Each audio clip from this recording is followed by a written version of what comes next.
See, you know what I forgot? I forgot, well, you're coming to the, I forgot my brown paper bag. This one? Oh, this is it, yeah. Shit, I should have forgot it. Okay. I can see the first question from over here. Can you? Well, I guess it's the number one question on my mind is, after 6 years... It's packed, isn't it? The venue is packed, isn't it? I guess it will be sold out. No problem. Oh, that's the whole answer. We're not breaking up at all. No? No. Well, that's good news. Yeah, great, huh? It's about the 5th show we play now. It's the last performance ever. Oh, that's excellent. We didn't exactly tell them last performance ever. We just said we can advertise as the last performance or last performance in USA, which is definitely true. And they blew it out of proportion. We go over to America. I have a special homemade cheesecake. Could I get a drink as well? Yeah. I want to Budweiser. Budweiser. Okay. So you're not breaking up? No, we're not breaking up. We're going to have a 1-year rest. But we're not breaking up. We've had a bit of trouble in the beginning of it, so we're almost breaking up. But this is for sure the third show. There's no more shows than that. That were advertisers. Last show ever. Someone told me that you were having a lot of problems, like on this tour, with like the promoters and stuff, like screwing you up. We've got more problems, I would say, with the technical devices. Because in about no place we've played in, they've had what we've asked for. Yesterday, Chicago was brilliant PA, brilliant monitor, brilliant PA, everything worked. But about, I would say, half of the shows we blew the PA. And they couldn't even charge us for that because they didn't have the PA we've asked for. Like Detroit, they blew in the first song. It was gone. Not because you play in such an immense volume. It's just it needs 10K. That's what we're asking for. Like just to amplify the real. Like some things are really low in volume and they need to be amplified a lot. And if they're not 10K, it just goes off after that. What happened at the Palladium? Because I was at that show, and like at the end, it seemed like you wanted to continue, and they were stopping you. Yeah, that was their mistake. I mean, I know that Americans are afraid of fire, and they obviously didn't. They didn't really like that fact in Palladium. Did they know you were going to do that? I think the promoter knew that. Do they like fire in Europe? Well, they're not that afraid of it. If you put a fire on stage in America, you can get almost sure like that they're trying to move back as much as possible. That wouldn't happen in Europe. Someone told me that you wanted to... Fire regulations are different. But what I want to say is just the security guards were a bit like, I guess you get a bit paranoid if you work as a security guard, as a bouncer for you. I think you get paranoid. I think you get, as soon as something really happens, in the audience, like some enthusiasm, some excitement or whatever, then they feel attacked, I guess. And well, the sort of best is like to beat me up for that. Somebody told me that they hit you in the back of the head with a pipe. What? Somebody told me that like when they were trying to stop the show at the end, somebody hit you in the back of the head with a pipe. Is that true? It's not true, but something good to say. It's not true. No, they just lifted me up and I wasn't prepared for any kind of an aggression. Suddenly they lifted me up, three people, and just throw me off the stage. And then they throw me down the stairs.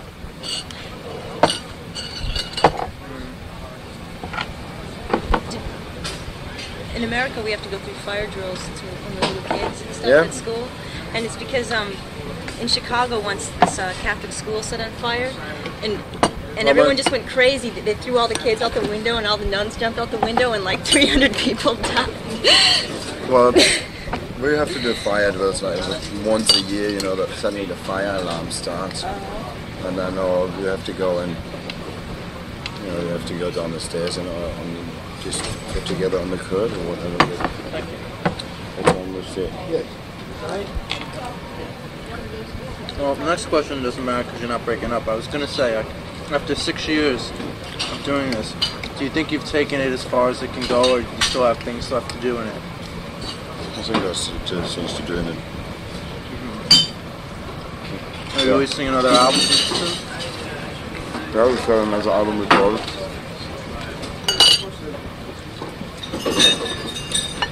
It's recorded, but it's not finished, and I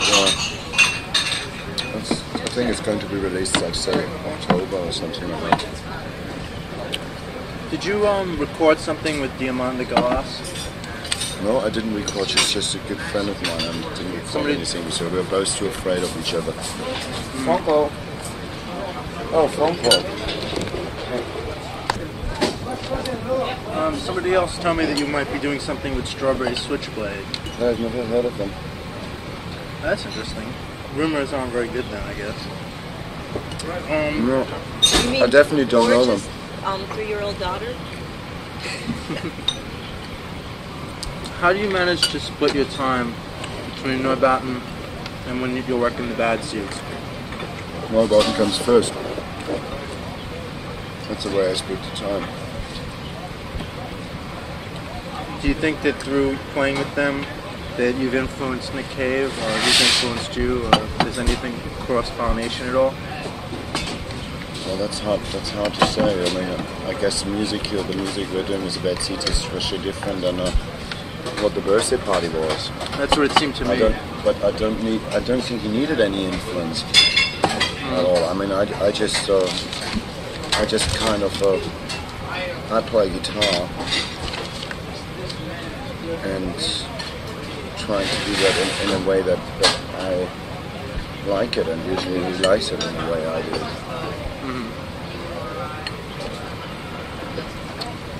When I saw you guys live at the Palladium, like, it made me intensely aware of being alive, and I felt stimulated by the sense of danger. And I wanted to know if you enjoy provoking that sort of exhilaration in the audience. Yeah, you put that definitely in the right way there. I agree with you. I saw Mark Pauline in San Francisco, which is something similar in Isn't that Survival Research Laboratories? It's really good. Yeah, well, I saw the best show ever so far. This was Mark Pauline.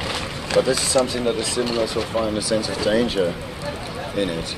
And I think that it was getting really obvious to me why they're called Survival Research Laboratories. Not because it is so dangerous watching them or anything like that. I just thought, like, it makes you aware of the fact that you're alive. It does. Yeah, that's what I mean. Yeah, I think that's really you put that quite right there, I think. What kind of reaction do you look for from the audience? Is that what you like to feel from them? I'm not trying to provoke any reaction from the audience. Do you feed off them? Like, because I noticed the audience feeds off the band's energy. Do you feed off them in turn? It's something that happens more in an unconscious way, but I think that you actually the audience feeds the performer. Sure, the audience always projects the energy onto the band. If there's coming something from the stage, the audience always thinks that's something that comes out from the stage, but I think it's actually just a kind of a feedback. Right. You get feeded by the audience and project that back into the audience, probably. But I don't really know how that mechanism works. That's one of the big mysterious things about music, I guess. Or about performing. Do you see yourself as, like, projecting a certain thing, or do you see yourself as being blank and then the audience projecting onto you? I see myself blank. You've got good questions. Thank you. Tracks like Habermensch and Celebrant have a classical feel to them. Do you interest in Why is classical? Celebrant? the interplay between the piano and the voice makes me think of classical feel to it. Is that conscious at all? Well, it is kind of conscious in Halber Mensch for sure. Like this is. It's a choral. It's a choir, and it is kind of a brain puzzle. The whole song, this song together was a real brain puzzle. But we call it brain Lego usually. What? You know Lego? You know Lego? These toys where you build houses from, and we usually call this kind of thing brain Lego. Because you just sit there and you work with like little splinters of musical things and just put them together in like 48 hours non-stop or something like that, and really complicated brain Lego. You get lost in it easily. And well, apart from the fact that there's a piano in it and some orchestral bells, right? I don't see any more connection to classical music in that than I see in any other song. In one of your older songs, my favorite, Cop Stern, you spoke of black holes and we are cold stars. I can say like there's a kind of a series of songs about astronomical and astrological phenomena in Neubauten, because there's about every record or every third song there's some hints about astronomy or astrology or physics at all in it. Yeah. Because kalte Sterne, look like is that I don't know if that answers the question, but let me say that. That's even more interesting. Well, it is because I was really involved in astronomy first. Then I was, like a kid that believed in progress and science. Right. And I was really involved in astrology as well. And that's how it came together. I can talk. I'm really fascinated by this kind of a symbolic language at all. That's what I was going to ask. But do you see yourself as a black hole in like the musical universe, let's say? Yeah. Like collecting everything into yourself? Yeah, I used to. I've lost the contact to that idea in a moment, but I know that was what it was about. When you began Neubauten, did you see yourselves as starting a new trend, like reinventing rock and roll with junkyard instruments? No, we never. No. No? I saw myself always more in a kind of a row of intense performances. With other people that done intense performances before. It didn't matter to me very much about on what we played it at all. It was the feeling rather than the instrument, I guess? It was more the attitude towards music at all. Yeah, I mean, you don't like yellow with whipped cream or? I just started to feel like I'm going to throw up. What? Like I'm just going to throw up. It's delicious. So what then inspired you to use such unconventional instruments that nobody else uses? Just circumstances. It was like in the first place. So yeah, that's what you would call inspired. Yeah. Well, Andrews had a drum set. He sold the drum set because he was out of money and he had to pay the rent. And because we had a gig lined up, he had to get something else. So he built one out of metal for free. 5 mark material costs. That's another question I was going to ask. Is it expensive for you to buy the stuff each time before each gig? No, we're usually not buying it. Really? No, just found on the way from the hotel to the club. We found all the things we needed. Wow. You get an eye for that. You know where to find it. And I remember first time Danceteria in New York. We just walked in the backyard of the building and found everything we needed. That cement mixer. Usually these rock clubs are what? The cement mixer. I like that. The cement mixer was hired. That was hired just. That's another question comes up from that. So one of my other friends went to that gig, one of your gigs at Danceteria, and he said that there was a thing with a dumpster that fell down and went down to the cellar. I was curious what happened with that. What? I was just curious about how that happened. How that happened? Just fell off the stage? Or? Yeah, just fell off the stage. I think by gravitation. That's the usual reason, isn't it? Yeah. You know, the stage's got like kind of an edge and there's it down to the floor. And because of Newton's laws, it just falls down when it comes closer to the edge. That was a stupid question. I know why. Somebody hit it. I think it was one of our musicians. He hit it and it fell over. It said, do not play on or around on it. And he hit it, and so it fell. You haven't gone through any personnel changes, have you, throughout the... Sure. You have? I'm a totally different person. About every 3 months, all the molecules of my body are exchanged to new molecules. No, I didn't mean personal, and the personnel, like the people in the band. Has it always been the same? I see what you mean. Yes.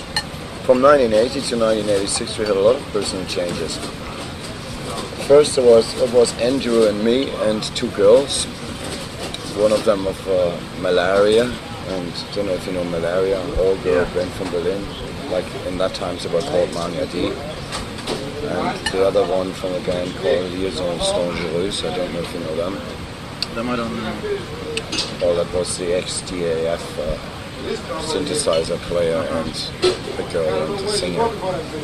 And these 2 girls were in the band, and they left the band after like 3 or 4 performances, and then it was just Andrew and me, and that was Andrew, me, and Alex. And then Alex was sent on a 2-year holiday pass, and it was Andrew, me, and Mufti. That's the time of Kalte Sterne. And then it is Andrew, me, Mufti, and Mark. That's after Collapse. And then it was Andrew, me, Mufti, Mark, and Alex. Because the 2 years were over. Was somebody else in the band in a band called Abwards or something? Yeah, Mark and Mufti. They even like it was going parallel for a while. Because I have a record, I forget what it's called, it has a song by Abwards and a song by you, Bacterian Fine Sile. Oh shit, yeah, that one. That was really the time good. when Alex and me were in the band. Abwards is on it playing like something. Yeah, it's a really funny thing. Is your music a product of your environment? Does it reflect Berlin at all? No. No? I just could throw a coin now saying yes or no, I don't know. I guess so. I can't prove it. And I think somebody else can judge about that much better than I can by myself. What do you think of Steve-O's comment that by adulthood humans are conditioned to regard your music as noise, while a child without preconceived notions of what music is would just dance to it? Usually his sentences are stupid. Excuse me? Usually his sentences are stupid. I don't know, I haven't heard that sentence so far. It's for sure something that wasn't grown on my soil. No, it's Steve-O. Yeah, I know. Oh. Well, it was just the idea I of haven't heard that sentence so far. Can you repeat it? Yeah, he said that, I don't know the exact words he said, but the idea was that as people grow up, they get conditioned to only think of music in a certain way. So when they hear your music, it just sounds like noise to them. Whereas if you play it for a child that has no preconceived notions of what music is, they'll just dance to it. I could prove that, yeah. I know childs that dance to it. But I know grown-up people that dance to it as well. What should I say about it? What I think? I don't think about it sentence though. I think I'm not in a very good mood to talk about it. Okay, fine with me.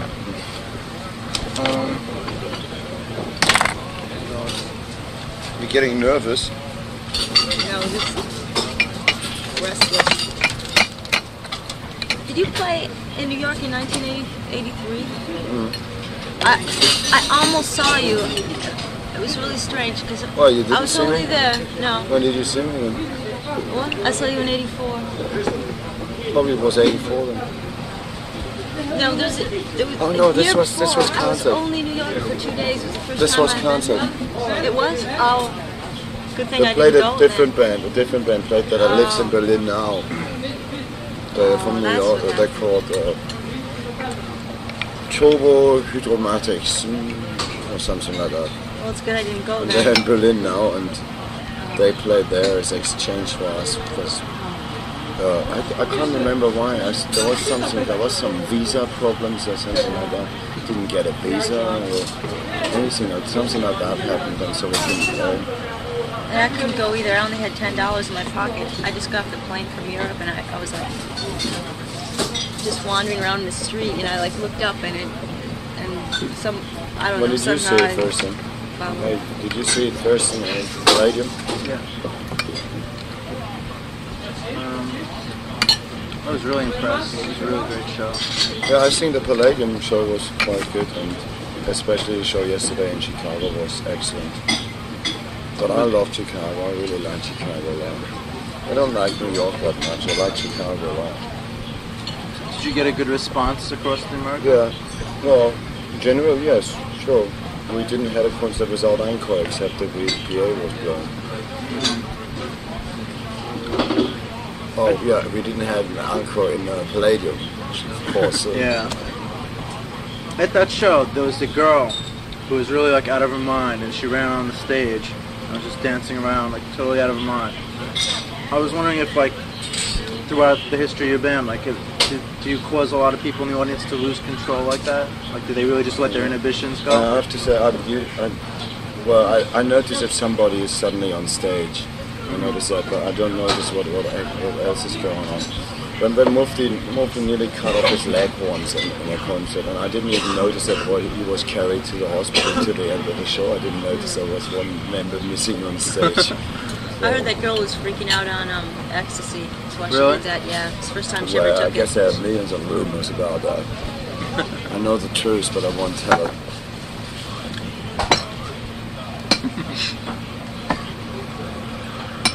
How are you regarded in Germany? Like, do they?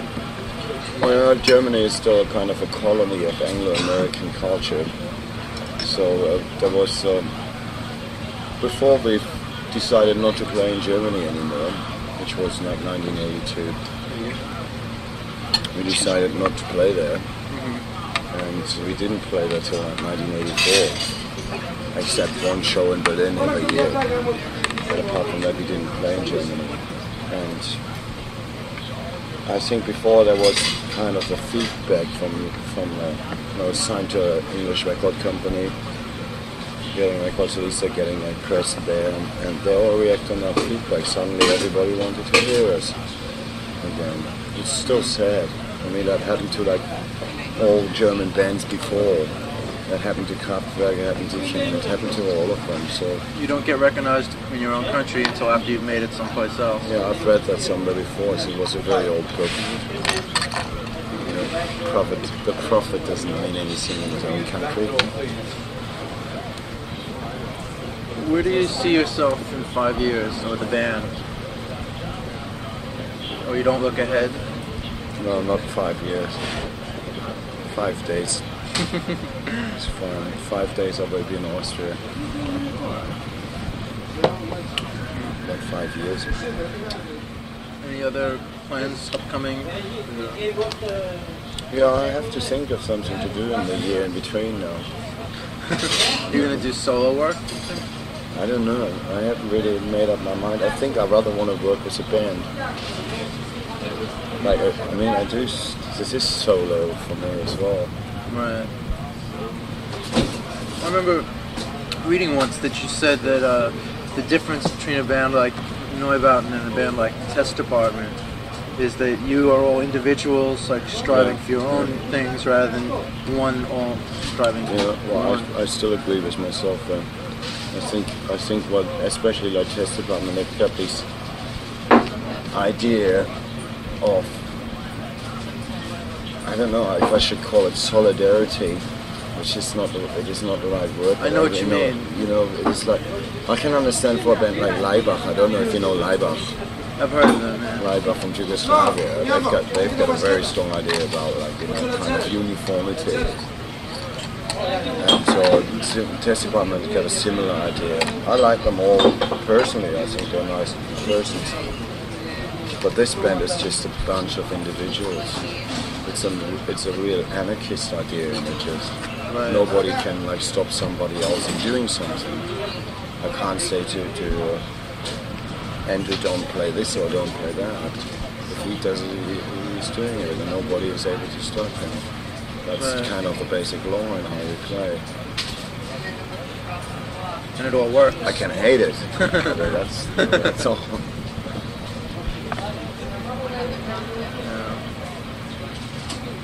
Do you see yourself as being an influence on a band like Test Department or SBK Oh, yeah. or bands like sure, that? Sure. Seems Well, like I not even see. I know that they wouldn't even dare to say that it is not like that. I mean, they know that.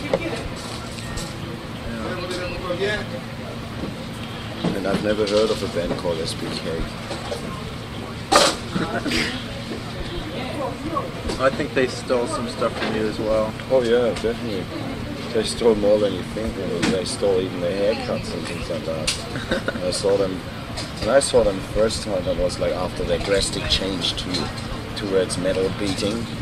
They invited me before to join, not SBK, but we found a kind of a guerrilla movement called SBK, Test Department Neubauten, and to offer to the record industry as like the next big thing, metal band. You taught me that, Graham of SBK. And when I saw them first playing, the drummer they had, the ex-drummer of the Associates, he had even the same haircut that I had at that time, which was very special. But, well, so much about SBK, bastards. Bastards in the true sense of the word. Yeah. And then they tried to cash in by making like dance rock records. Really bad. Metal dance. What a bad record. Yeah, really good. Trying to, having a useless girl in the band. Well, what can a girl do? Let her sing then. Let her sing and then trying to feed up a bit of the sadomaso image in it. I mean, a bit of leather and all black and a bit fire as well and sparks and things like that. It's funny. Yeah, I don't like it. Well, I mean, they ruined their reputation completely. Before I've ever met them, I used to like them. I used to like the record Leichenschrei before. I used to like that. I never listened to it again after I've seen them. Yeah, because there's no honesty in it. No. Whereas you listen to your records, you can feel that it's Well, real. I think they catched up with like lots of trends as much as they can. Like they even try to sell themselves as coming from Australia. Oh, God. Yeah, well, that's true. Because we invited them once to play a concert with us together, and we voted to Australia, and we received the answer about like 4 months later from London, because they haven't been to Australia since I don't know when. Were you surprised when like Yugong became like a really big hit here? Yeah, I would have been surprised. We didn't try to do a kind of a danceable record. I heard that now lots of times, it's a danceable record or something like that, but we didn't try to do that. It just really turned out that way. It was something we played in the same way as we played all the other songs, kind of. And just the way it turned out, it was really energic in it. Because I have a friend who's like that. He always tells me, that's his favorite song in the whole world to dance to. And it's like it seems like it really made you a lot more well known here among people who weren't into you before. Fine with me. I didn't really try to avoid doing something danceable. For me, it was I thought all the songs are danceable anyway.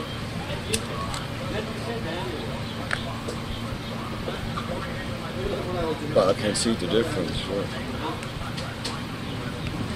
But usually in the more the more gothic clubs, they usually rather play sand than Yugong. So that made the whole 12-inch into kind of a danceable, something for everybody's taste on it. Even my father likes OT. Your father likes My OT? 60-year-old father, yeah. What, the song or the whole record? The record. Wow, is he into serious music? No. No? Well, It's the only record of mine that he likes. Oh. I mean, he listens to opera and classical music and Yeah, things that's like what that. I mean. Is he into serious music? Yes, yeah.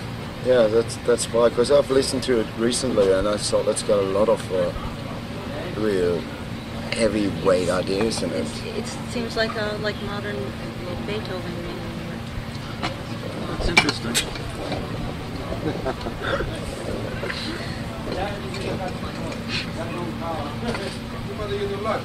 That's an interesting concept she brought up, though, because my mom is like 50 years old, and the other day I was driving her someplace and I had strategies against architecture and like playing in my car, and she's like, "What is this?" And I was like, told her, and she really liked it. Yeah. And she doesn't really listen to much modern music, and she was really into it. She says it was hypnotic to her. Well, I told my mother and my father, when I gave them a record as a Christmas present, they didn't even listen to it.